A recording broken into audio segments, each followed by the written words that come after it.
সম্মানীয় সভাপতি কলকাতার ব্যারাকপুরে আমরা আছি, আবার আমরা সুকান্তদাকে আবার রাজ্যপাল তার আইন অনুসারে কাজ করবেন, উনি তো সাংবিধানিক প্রধান এই রাজ্যে। তো কেন্দ্রীয় সংস্থার উপরে অ্যাটাক হয়েছে, এক কথায় ভারতীয় সংবিধানের উপরে আক্রমণ হয়েছে।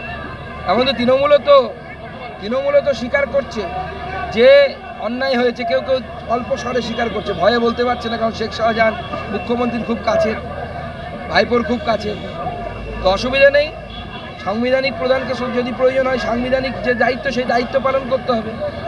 মুখ্যমন্ত্রী আজকে বলেছে, আবারও বলেছেন যে এনআরসি হতে দিব না, এবং বিএসএফ যে কার্ড দিচ্ছে সীমান্ত এলাকায়, বিএসএফ এর নয় ডিএমরা এরপর কার্ড দিবে, বিএসএফ এর কার্ড নিলে ওই কার্ডের বলে তাদের সবাইকে ওপারে পাঠিয়ে দিবে। দেখুন বিএসএফ কোনো কার্ড দিচ্ছে না, বিএসএফ যেটা দেয় হচ্ছে পাস দেয়। কিসের পাস দেয়? মুখ্যমন্ত্রী গ্রাউন্ড লেভেলে নামেন না, জানেও না। মুখ্যমন্ত্রী মিথ্যে কথা বলে মানুষকে বিভ্রান্ত করছে। বিএসএফ একটা পাস দেয়, তার কাটার ওপারে যাদের জমি তারা সকালে যায় চাষ করতে, বিকেলে ফিরে আসে, এইটুকু সময়ের জন্য একটা পাস জারি করে। নাহলে প্রত্যেক দিন মানুষকে তো বলা যায় না যে আপনি ভোটার কার্ডটা নিয়ে আসুন, ভোটার কার্ডটা হারিয়ে যেতে পারে।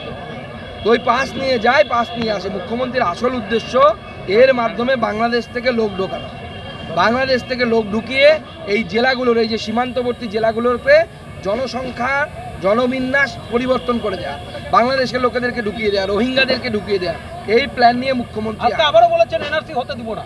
দেখুন মুখ্যমন্ত্রী আগে বলতেন সিএ এনআরসি হতে দেবো, এবার তো সিএটা মেনে নিয়েছেন, তার মানে সিএ ভুলে গেছেন। দেখুন সিএ এর সময় মুসলিমদেরকে খেপিয়ে, কিছু অংশ খেপিয়ে ট্রেন পুরানো, রাস্তা অবরোধ, হিন্দুদের উপর অত্যাচার কিনা করিয়েছেন এই মুখ্যমন্ত্রী।